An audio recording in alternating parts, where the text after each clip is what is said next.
You're listening to the Stay Sore podcast, where we talk about physical, financial, and emotional strength. Why stay sore? Because nothing good comes easy. Here's your host, Bo Skitsko.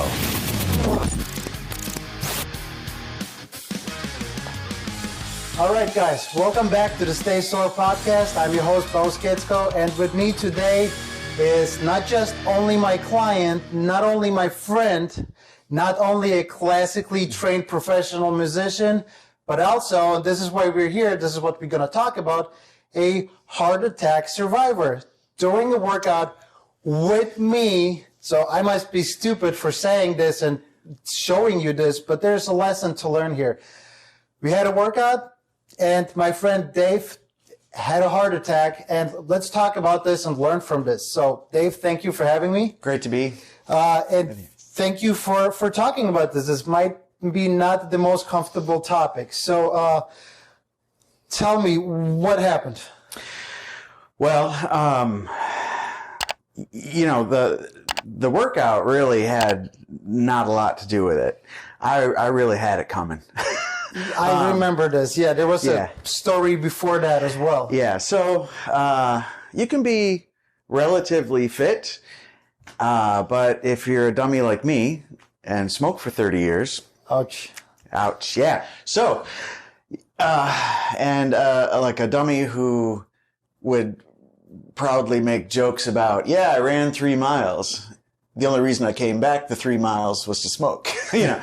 Okay. So, but it caught up with me, and only one artery got plugged. Okay. But it was time. And then bad diet had a lot to do with it, too. Okay, so we got bad habits like smoking. Yep. We got bad diet. From what I understand, you shared with me the story of your father, if I don't mind asking you, right? Yeah. What happened there? Well, he also died of a heart attack in his early 60s, and he was shoveling snow. And I have a brother who's got some AFib, and he's a marathon runner. Okay. So it's in the family. Okay. So that takes I'm sorry to hear that, but it takes a little bit of pressure off of me. Yeah, it wasn't you. It wasn't Bo. So there we have a combination of bad habits. We have a combination of genetics and bad nutrition. Yet, we'll skip a little forward. You're still working out with me, getting fitter again. Yes. Working on your health and learning from your, let's just call them mistakes. Yes. So before the heart attack, I remember that correct me if I'm wrong, for about 6 months or so, you kept saying you don't feel right, you kept skipping the workouts, you didn't come in, and then the first workout, you come back, you wanted to push through finally because you got annoyed by not working out. Yeah. So you wanted to push through. First, like 5 or 10 minutes, you're sitting in the corner complaining about back pain. Yes. Correct? Does that sound right? Yes, yeah. So you're saying my back hurts, and you're showing me the direction where it hurts. I kind of already knew what's going on, unfortunately. I got nervous myself, obviously. I tried to help you, but you were a little stubborn. You didn't want me to call 911. You didn't want me to drive you to the hospital, right? So what happened after? You kind of walked to your car, which I texted you like a million times because I wanted to make sure you're okay. You didn't let me help you. So you walked to your car. What happened next? Well, we're on the same road as the gym, and it takes about 5-7 minutes. Mm-hmm. Okay. So I drove home, but had called a friend to take me to the hospital because I just really felt like, it wasn't just back pain. It was weird because it was like a spike going through the back to the front. Okay. So I could feel it all the way through, and then, they say your arm. Yeah, it was really uncomfortable. And but yeah, I guess the other the big symptom you should watch for is like I had to go outside and it felt like I was going to throw up. Okay. And so the throwing up thing is real common. That's kind of the dead giveaway that like, ooh. Okay, so stabbing pain through the back to the front. nauseous, throwing up. Yeah. Did you have cold sweats? From what I remember, you did, right? You just warmed up. We barely got through the first round. You're sitting, sweating like crazy and saying, I have back pain, and I can tell it's not that. Okay, so those are the symptoms to look forward to. The other thing is, if for 6 months you feel like there's something going on, you can't catch your breath, or what else happened during those 6 months that you kept skipping workouts? Yeah, it was just big fatigue. Fatigue? Okay. But then that causes everything else. Like, if you're not moving and you're not eating right, or you're just sedentary, like everything swells up. Okay. And then everything hurts. So you get a little older. I'm in my 50s. Everything you ever injured when you were a kid, Yeah, it comes up. It's amplified. Okay. But and that's what I love about working out with you. And I hope maybe we can talk about my back a little bit. Oh yeah. Would love to. It's amazing the working out and how much pain it takes away. Okay. That little beginner pain, that doesn't matter, Okay. So I wanted to make sure that we go through some of the interesting things that you talked to me about. When you got to the hospital, is that true that you were almost gone? Did they have to bring you back with that electric zappy thingy? What is that, an EAD or something? Yeah. I don't exactly remember the name, but so I got to the hospital, and I walked in and I met the really nice security guard, this lady, and I guess I was talking to the front desk, and then I went down. Oh wow! Okay. So luckily she ran and got a chair. She knew I was gonna fall over. Okay. So anyway, they rushed me back, and it was a Monday night, April 1st, and normally very quiet at the hospital. It wasn't an April Fool's joke? No, not an April Fool's. I did get a lot of that, though. But, so then my heart stopped on the table. So it's a good time to stop if you have to stop, right? Yes. Okay. Yeah. Okay.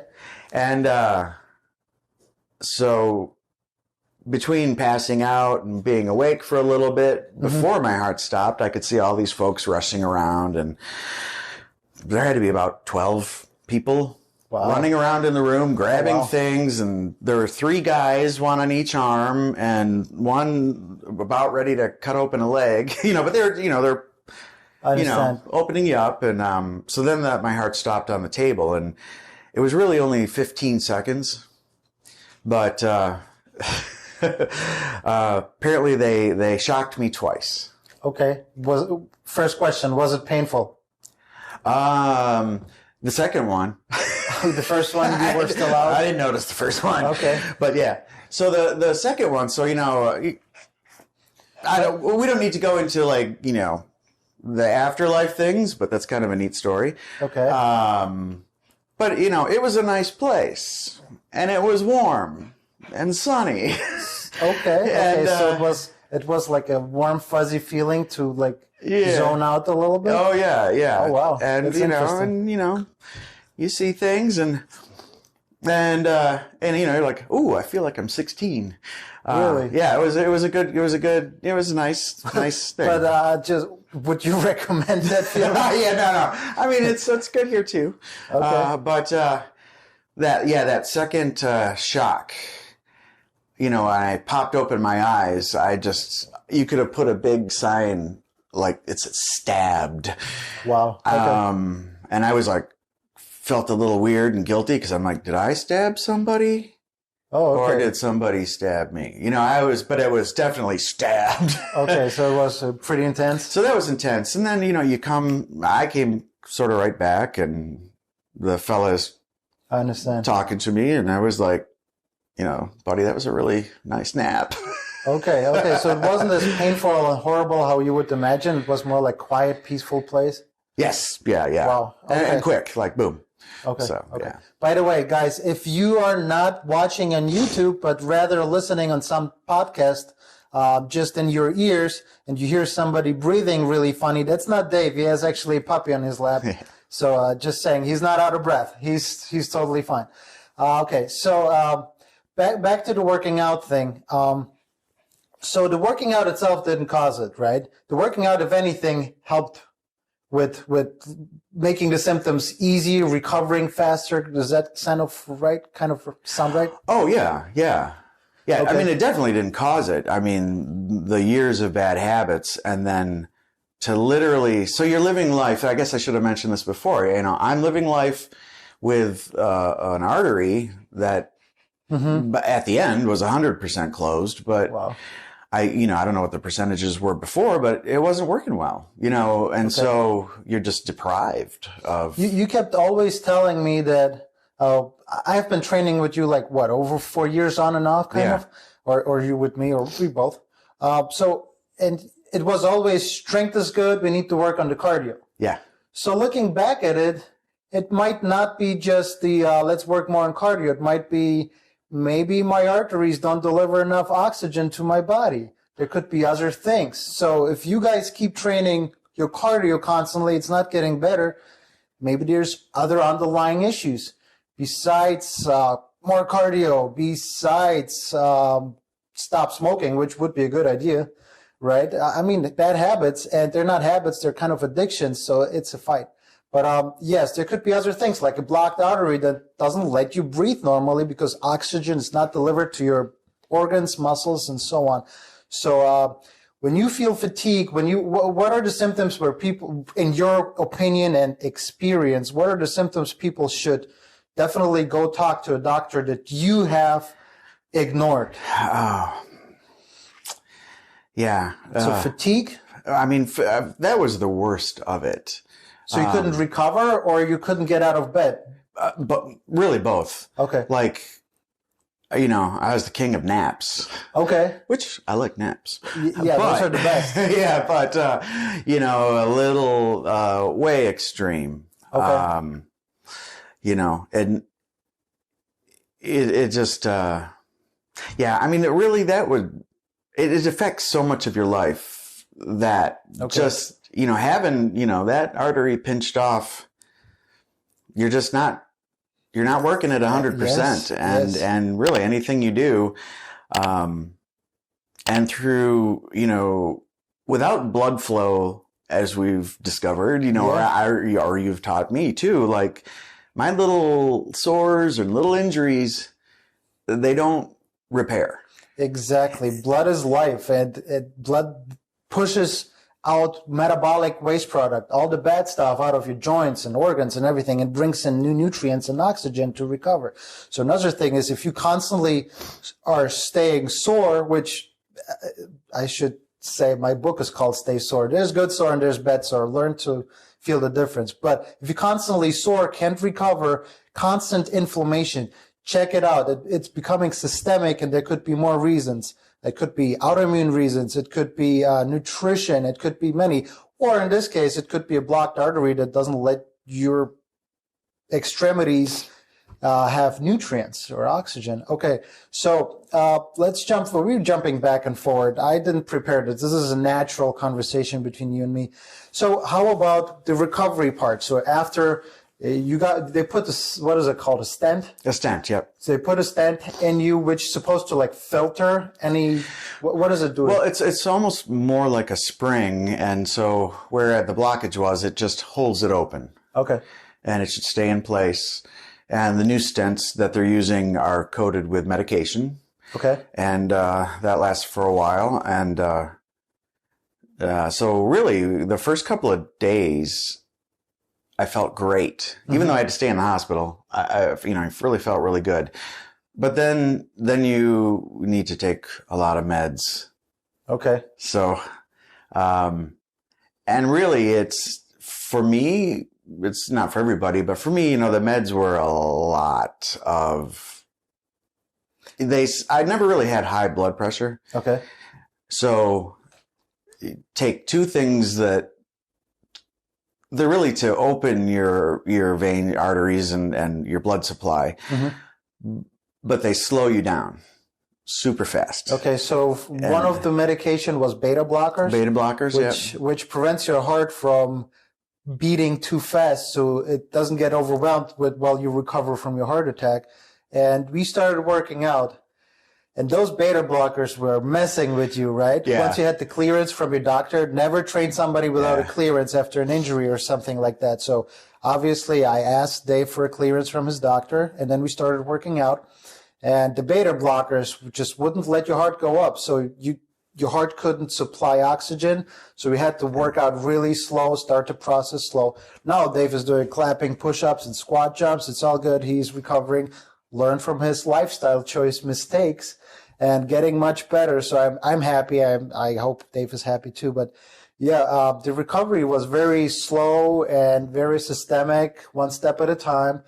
A humbling experience, I'm assuming. Yeah, it was very humbling because you want to get back. You want to feel normal and do your normal things. And I wanted to see my buds at class. Mm-hmm. We have a lot of fun at class, and Bo's like, yeah, well. My first workout, I think I did 7 lunges and let's take a 10-minute break. Yeah. But and there's, I don't know, probably about 5 things they give you or gave me, and some of them actually take your breath away, and it says that you're going to have a hard time breathing and blah blah blah. But anyway, so yeah, that it was really slow, and Bo, you made me work hard. Thank you. Yeah. And alone. And it was months before you let me come back to class.